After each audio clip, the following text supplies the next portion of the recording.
So guys, ang init dito. Lamig na sa punta ako dito. Inawala na ako ng mga hacker.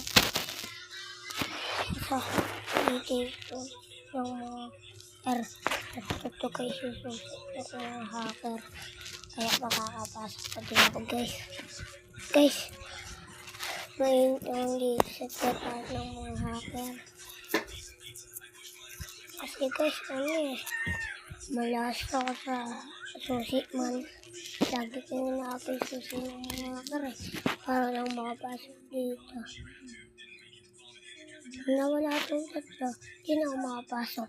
Kasi nakipaglaban na rin ako nila. Kaya nawawala na akong init dito guys. Punta muna ako. Guys, andito na ako sa bahay. Dala ko yung mga susi ng mga hacker. Okay guys, bye bye.